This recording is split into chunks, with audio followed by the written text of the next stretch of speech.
নমস্কার বন্ধুরা, আমি শাওলি ওলিজ ওয়ার্ল্ডের আরেকটি নতুন ভিডিওতে আপনাদের সকলকে স্বাগত জানাই। তো আজকে আমি আমার ভিডিওটি একদম সকাল থেকে শুরু করেছি। এখানে আমি গুছিয়ে নিচ্ছি সৃজার টিফিন, আর ওকে টিফিনে দিয়ে দিলাম দুটো ঘি কেক। এখানে আবার এই ঘি কেকটা আমাদের খুব ভালো লাগে। আর দিয়ে দিলাম একটু মিষ্টি, আর দিলাম একটা ডিম সেদ্ধ। তো ওর যেহেতু সকালেই স্কুল থাকে, তো আমি অত বেশি কিছু সকালবেলা ওকে বানিয়ে দিতে পারি না। আর এই টুকটাক জিনিসপত্র বা ফল এগুলোই আমি ওর টিফিনে দিয়ে থাকি। আর এখানে ওর টিফিন আর জলটা এই ব্যাগের মধ্যে দিয়ে দিচ্ছি। এখানে মানে সব বাচ্চাদের আমি দেখেছি যে এরকম টিফিন বক্স আর জলটা এরকম আলাদা করে নিয়ে যায়। তো সৃজাকে আমি প্রথমে দিতাম না, খালি জলের বোতলটাই আলাদা করে দিয়ে দিতাম, কিন্তু ও বায়না করে করে আর কি এই ব্যাগের মধ্যে মানে টিফিনটা আলাদাভাবে নিয়ে যায়। এটা একদিক থেকে যেমন ভালো যে কোনো অয়েলি জিনিস থাকলে বা জলটা মানে পড়ে যাওয়ার চান্সটা খুব কম থাকে, যেহেতু হাতের মধ্যে ঝোলানো থাকে। তো যাই হোক, এখানে সব বাচ্চাদেরকেই আমি এরকম স্কুল ব্যাগের সাথে সাথে এরকম একটা টিফিন ব্যাগ ক্যারি করতে দেখেছি। আর এখানে ওর একটা টাওয়েল দিয়ে দিলাম আর মাস্কটা দিয়ে দিলাম। হ্যালো বলে দাও, হাই বলে দাও।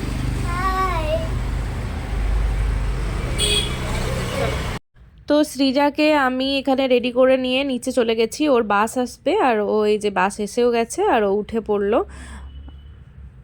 তো ওকে স্কুল বাসে দিয়ে আসার পর আমি আমার সব সকালের যে সমস্ত কাজকর্ম থাকে সেগুলো কমপ্লিট করে নিলাম। আর এখানে আমরা বেরিয়ে পড়েছি ওকে আনতে।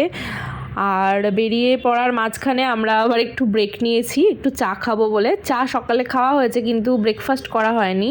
তো এখানে ভেবেছিলাম ব্রেকফাস্ট করব, কিন্তু এখানেও ব্রেকফাস্ট আমরা করলাম না, কেননা অনেকটাই দেরি হয়ে গিয়েছিল সৃজাকে আনতে যেতে।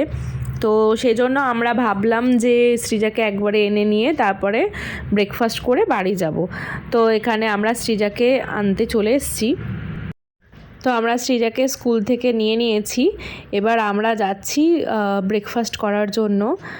তো আমরা একটা রেস্টুরেন্টে ঢুকেছিলাম ব্রেকফাস্ট করার জন্য, কিন্তু ওখানে ব্রেকফাস্ট আউট হয়ে গিয়েছে, আর পাওয়া যাবে না। ওখানে এখন লাঞ্চের সব জিনিসপত্র স্টার্ট হয়ে গেছে। তো আমরা এই জন্য এই রেস্টুরেন্টে এলাম খাওয়ার জন্য। যাই হোক, আমরা এখানে অর্ডার করেছি মশলা ধোসা। আর মশলা ধোসার মধ্যে ছিল গ্রিন চাটনি, রেড চাটনি, সাম্বার আর নারকেলের চাটনি সেটা। তো ব্যাঙ্গালোরে যেখানেই আমরা ব্রেকফাস্ট করতে যাই মোটামুটি আমরা এই ধোসাটাই খেয়ে থাকি, কেননা এটাই আমাদের খুব ভালো লাগে খেতে। আর কিছু কিছু জিনিস ট্রাই করেছি, যেমন উত্থাপাম, সেগুলো আস্তে আস্তে আপনাদের সাথে শেয়ার করব। আর ধোসা খাওয়ার পরে নিয়ে নিলাম একটা কফি। তো কফিটা খেয়ে আমার একটুও ভালো লাগেনি, খুবই স্ট্রং ছিল। তো আমি ভাবলাম যে চিনিটা বোধহয় নিচে আছে, সেজন্য এই যে সৃজা আবার এইখানে কাঠি দিয়ে গুলিয়ে দিচ্ছে। এখানে আবার একটা সিস্টেম আছে, এরকম কাঠি পাওয়া যায়, কাঠি দিয়ে গুলিয়ে নিলে চিনিটা গুলে যায় আর কি। তো ব্রেকফাস্ট করে আমরা বাড়ি চলে এসেছি। আর এখানে সৃজা আবার গান শুরু করেছে।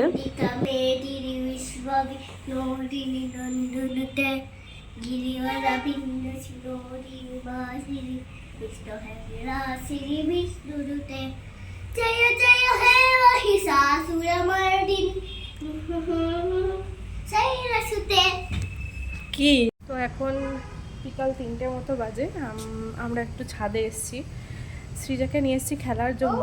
তো এই যেখানে সব পুতুল টুতুল সাজিয়েছে। আর এই যে স্কেটিং, জানি না কখন স্কেটিং নিয়ে খেলবে, স্কুটার আর কি। তো ভাত খেয়ে এসেছি, ওকেও নিয়ে ভাত খেয়ে এসেছি। তো আমি একটু হাঁটাহাঁটি করে নিই এই টাইমটা, খুব একটা রোদ লাগে না গায়ে, তাও একটু রোদের ঝাঁঝটা আছে। বাসটা একটু শেয়ার করি। আমরা আছি 4 তলায়, আর এই যে নিচে রাস্তা, এখন রাস্তা ফাঁকা আছে, কিন্তু এই রোডটা সব সময় বিজি। এই যে মানে দেখছেন সব সময় যায়। আর পিছনের দিকে একটা মন্দির আছে, একদিন ওই মন্দিরটাতেও যাব, আপনাদের সাথে শেয়ার করব। আর এই যে চারিদিকে খালি বাড়ি আর বাড়ি, আর কিছু নেই। আর এই দিকটাতে একটা আইটি সেক্টর আছে আর কি। এই যে এদিকটাতে একটা আইটি সেক্টর আছে, দূরে দেখা যাচ্ছে নিশ্চয়ই,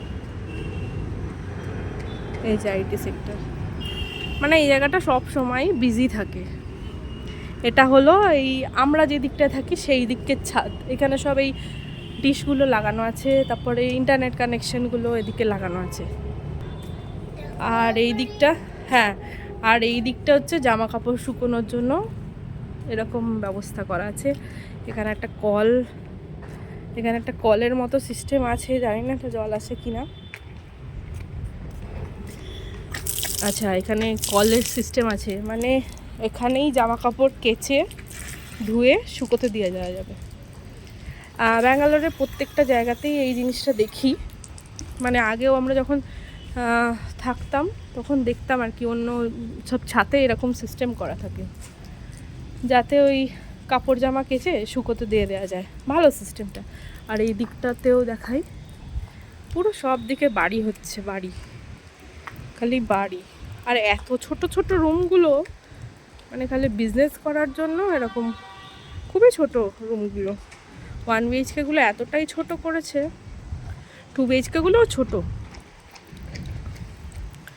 যাই হোক, তো এখানে সৃজা এখন আমাকে হেল্প করছে, মটরশুঁটি ছাড়িয়ে দিচ্ছে।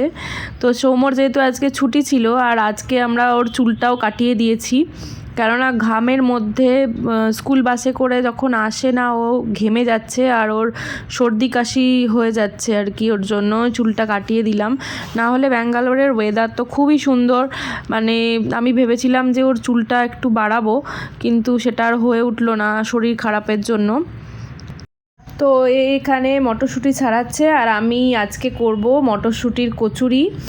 তো নতুন মটরশুঁটি উঠতে না উঠতেই সৌম্য মটরশুঁটি নিয়ে চলে এসছে।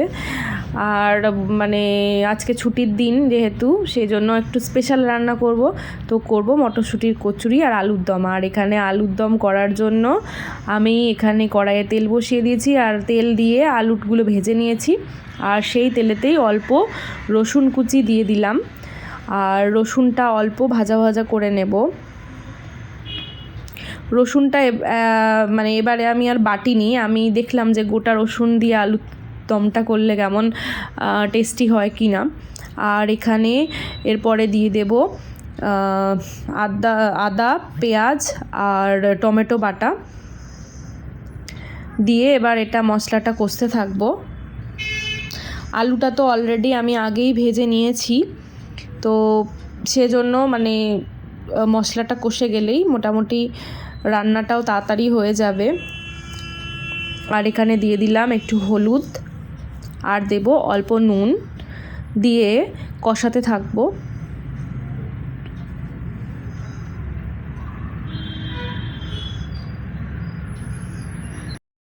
তো মশলাটা মোটামুটি কষানো হয়ে গেছে। তো এইভাবেই আমি একদম খুবই সহজ পদ্ধতিতে আলুর দম বানাই। আর এবার আলুগুলো দিয়ে ওটাও মশলাটার সাথে নেড়ে নিয়েছি। তো এবার কিছুটা পরিমাণ জল দিয়ে অল্প ফুটিয়ে নিয়ে আলুগুলো সেদ্ধ হলেই আমার আলুর দমটা রেডি হয়ে যাবে। আর এখানে আমি মটরশুঁটিগুলোকে একটু মিক্সিতে পেস্ট করে নিয়েছি, অল্প আদা বাটা একটু দিয়ে। আর এখানে আমি এই কচুরির মশলাটা বানানোর জন্য দিয়ে দিয়েছি তেল, আর দেবো এর ওপরে একটু হিং দেব।